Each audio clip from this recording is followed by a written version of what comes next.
Extender Jain ने आज 1100 एकड़ जमीन, 37 किलो सोना उसके घर से निकलता है।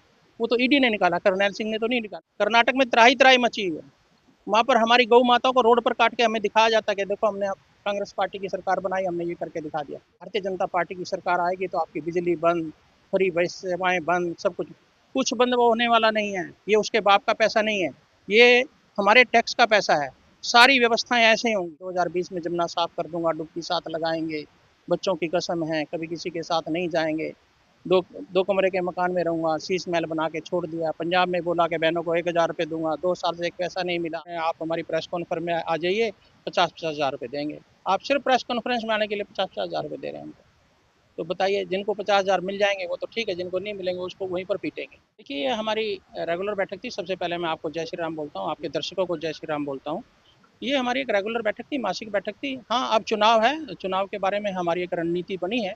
वो संगठन की बातें मैं आप लोगों को नहीं बता सकता, माफ़ी क्षमा प्रार्थी हूँ। और संगठन की काम है, हम घर घर जाएंगे, सनातन की चर्चा करेंगे, सनातन के लिए वोट मांगेंगे। ऐसी चीज़ हमारी कल्पना हुई। आप मध्य प्रदेश के अध्यक्ष हैं, लेकिन आप तमाम प्रदूषण का ध्यान देते अरविंद केजरीवाल के मंदिर के जो पुजारी हैं उनको 58,000 रुपया, लेकिन आप लोग उसको जुमला बता रहे हैं। आखिर ये जो मंदिर प्रदेश के जो आप अध्यक्ष हैं और जो संत आज यहाँ आए थे, ये तो नहीं जाएंगे। जो संत उनके साथ जा रहे हैं उनको आप क्या कहेंगे और उसको क्या कुछ कहना चाहिए? देखिए, जो उनके साथ जा रहे हैं, मैं अभी किसी का फ़ोन आया था उनके यहाँ से कि भाई आप कम से कम केजरीवाल का धन्यवाद कर दीजिए। मैंने उनको कहा हाँ, मैं धन्यवाद करूँगा अगर कहीं कोई सच्चाई हो तो। मुझे कोई धरातल लेवल पर उसकी सच्चाई नहीं लग रही है। तो जो हमारे एक दो बीच में भटके वो यहाँ के हैं भी नहीं, दिल्ली के, इधर उधर के भटके भटकाए लोग हैं।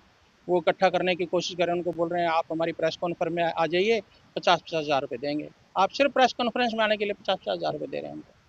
तो बताइए, जिनको 50,000 मिल जाएंगे वो तो ठीक है, जिनको नहीं मिलेंगे उसको वहीं पर पीटेंगे। आप समझिए इस बात को। और हमारे यहाँ संगठन की बैठक है, पब्लिक मीटिंग नहीं थी, हमारे सिर्फ पदाधिकारियों की बैठक थी। हमारे मंडल के संयोजक थे, हमारा जिला के संयोजक थे, हमारे प्रदेश कार्यकारिणी के सदस्य थे, उन्हीं की बैठक थी। हमारी संगठन की रेगुलर चर्चा जो होती है वो। और हाँ, इस बार विशेष चर्चा हुई जो कि हमें कैसे प्रचार प्रसार करके भारतीय जनता पार्टी की सनातन की सरकार, डबल इंजन की सरकार दिल्ली के अंदर बनानी है। सवाल ये भी नहीं चाहिए कि अब चुनाव और अरविंद केजरीवाल जिस तरीके से फ्री बिजली फ्री पानी का दावा करते हैं, आपने एक बहुत अहम मुद्दा का आपने कोशिश किया। आपने कहा कि अरविंद केजरीवाल मस्जिदों में फ्री बिजली दे रहे हैं लेकिन मंदिर में नहीं दे रहे। मंदिर में बिजली का तो आप मतलब हाँ, आज सरकार उसके पास, अभी तो आचार संहिता नहीं लगी है। आपके चैनल के माध्यम से उसको ये बात पहुंचाना चाहता हूँ। आज ही वो नोटिफिकेशन निकाल ले, सबसे पहली वोट मैं केजरीवाल को दूंगा, मंदिरों की बिजली फ्री करे। सनातनियों के लिए आज ही तनख्वाह, तो सरकार उसके पास, अभी तो आचार संहिता लगी नहीं है। एक नोटिफिकेशन निकाल देना। क्यों क्यों बेवकूफ़ बना रहा है कि हम चुनाव के बाद करेंगे। चुनाव के बाद तो उसने ये भी कहा था कि 2020 में जमुना साफ कर दूंगा, डुबकी साथ लगाएंगे, बच्चों की कसम है, कभी किसी के साथ नहीं जाएंगे। दो दो कमरे के मकान में रहूंगा, शीश महल बना के छोड़ दिया। पंजाब में बोला कि बहनों को 1,000 रुपये दूंगा, 2 साल से एक पैसा नहीं मिला। क्या बेवकूफ़ बनाने से क्या, जिस इलेक्शन थोड़ी जीते। अब जनता समझ चुकी है। एक आंधी आई थी, लोग उसके बहकावे में आ गए थे। देश एक अंधकार की तरफ था, किसी का कोई रास्ता नजर नहीं आ रहा था। उस आंधी में वो बन गया। और और एक और आपके चैनल से माध्यम से मैं बात बताना चाहता हूँ आपको, ये बात को पहुँचाइए। वो एक भ्रम फैला रहा है, उसके कार्यकर्ता भ्रम फैला रहे हैं कि जो भारतीय जनता पार्टी की सरकार आएगी तो आपकी बिजली बंद, फ्री बस सेवाएं बंद, सब कुछ बंद वो होने वाला नहीं है। ये उसके बाप का पैसा नहीं है, ये हमारे टैक्स का पैसा है। सारी व्यवस्थाएं ऐसे ही होंगी, जो 200 बिजली दे रहा हम 500 देंगे। हम बसें 5,000 बसें और लेके आएंगे, हर बहन के लिए बस होगी। आज बसें रुकती नहीं है।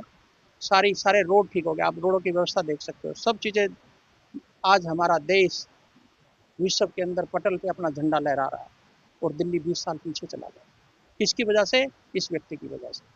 पहले कांग्रेस थी, उसने भ्रष्टाचार में डुबाया, और इसने उससे भी बड़ा बड़ा भ्रष्टाचार करके शराब का घोटाला, दवाइयों का घोटाला, रोड का घोटाला, आप नाम लीजिए, मैं गिनवा सकता हूँ। एक्सटेंडर जैन ने आज 1100 एकड़ जमीन, 37 किलो सोना उसके घर से निकलता है। वो तो ईडी ने निकाला, करनैल सिंह ने तो नहीं निकाला, भारतीय जनता पार्टी ने तो नहीं निकाला है। और वो अखबार में दिखाया है, सबको फोटो दिखाया, उसके ईडी के पास उसके कागज हैं। तो क्या 4 साल में एक आर्किटेक्ट के पास 1100 एकड़ जमीन दिल्ली के अंदर हो जाए, क्या ये कम है? ये भ्रष्टाचार नहीं तो और क्या है? तो ऐसी बातों में अब हमारे, विशेष रूप से हमारे संत समाज के लोग, मेरे पुजारी, मेरे मार्गदर्शक उसके बहकावे में आने वाले नहीं हैं। और इस चीज़ का आप देखिए कि आप 2 महीने बाद ही मेरे सामने खड़े होंगे, भारतीय जनता पार्टी का लड्डू फूटेगा और सबको मिलेगा। एक सवाल पर मंदिर प्रकोष्ठ से है कि आज कांग्रेस ने अपनी योजना का घोषित किया कर्नाटक के मुख्यमंत्री दिल्ली आए हैं, तो उन्होंने कहा कि अगर हमारी सरकार कांग्रेस दिल्ली में बनती है तो हम 2100 नहीं 2500 रुपया बहनों को देंगे। तो अब एक तरफ उन्होंने भी कर दिया, इन्होंने भी कर दिया, क्या जनता मैं आखिर उस जाएगा? आप मैं आपके माध्यम से ही आप उसको पूछिए, क्या वो कर्नाटक में बहनों को दे रहे हैं? जो कर्नाटक में नहीं दे रहे वो दिल्ली में आके कैसे देंगे? कर्नाटक में त्राही त्राही मची हुई है। वहाँ पर हमारी गौ माताओं को रोड पर काट के हमें दिखाया जाता है कि देखो हमने कांग्रेस पार्टी की सरकार बनाई, हमने ये करके दिखा दिया। उन्होंने कहीं किया तो गौ माताओं को काटने का काम किया है, किसी बहन को आर्थिक सहायता देने की। और आर्थिक सहायता कहाँ से आती है? मेरे और आपके टैक्स के पैसे से आर्थिक सहायता आती है। उसको सही जगह लगाना, देश के विकास में लगाना। मैं आज ये बोलता हूँ, अगर वो टैक्स का पैसा है, अगर कहीं लगाना है, मेरे बच्चों के भविष्य पे लगाइए, मेरे बच्चों का मकान बनाने पे लगाइए, अच्छे रोड लगाने पे बनाइए। आप उनको भिखारी मत बनाइए, आप उनको काम करने के लिए आगे बढ़ाइए। उनकी शिक्षा पे इतना पैसा खर्च कीजिए कि उसको किसी भीख की आवश्यकता ना पड़े और वो स्वयं देश का भी निर्माण करे और अपने परिवार का भी निर्माण करे। ऐसी कामना करता हूँ। उनके परिवारों के लिए जारी हुई है, जी। मंदिर प्रकोष्ठ का कितना योगदान लगेगा? मंदिर प्रकोष्ठ अपने हर कैंडिडेट के लिए जाके घर घर जाके वोट मांगेगा। मंदिर प्रकोष्ठ 29 ही नहीं, 70 की 70 विधानसभाओं में जाकर के घर घर जा करके सनातनियों से जिस तरह से हमने लोकसभा में काम किया था, उसी कल्पना के साथ हम घर घर जा करके वोट मांगेंगे अपने। और एक प्रयागराज के आपने प्रयागराज का जिक्र किया था कि कुछ मौलवी टीवी पे बैठ के कह रहे थे कि प्रयागराज में जहाँ महाकुंभ लग रहा है वो तो नहीं वक्त, और दिल्ली में एक आए दिन आपने सुना ही होगा, कभी इंडिया गेट कहने से बच्चे के लिए संसद भवन कहने से, कभी लाल किला कहने से।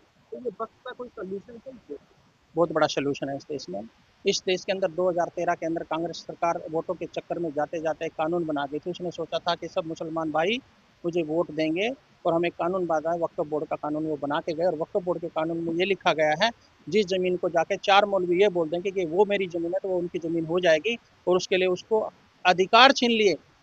कांग्रेस पार्टी ने संसद के अंदर वो पास करके बिल पास करके ये अधिकार छीन लिए कि कोई भी सनातनी जाकर के उसके कोर्ट में जाकर के अपनी बात भी नहीं रख सकता। अगर कोई बात रखनी है वो भी मौलवियों के बीच में जाके रखनी है।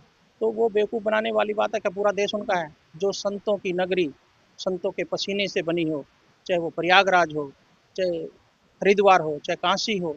अभी तो कभी परसों मुझे कोई बोल रहा था, कहता केदारनाथ का मंदिर भी हमारी जमीन हमारी भूमि पे बना हुआ है। अच्छा, बद्रीनाथ नहीं, केदारनाथ का भी उन्होंने बोला। तो ऐसा कहने से और करने से होने वाला नहीं है। वक्फ बोर्ड खत्म होगा, सबके साथ एक ही कानून बनेगा, पूरे देश का कानून एक ही होगा।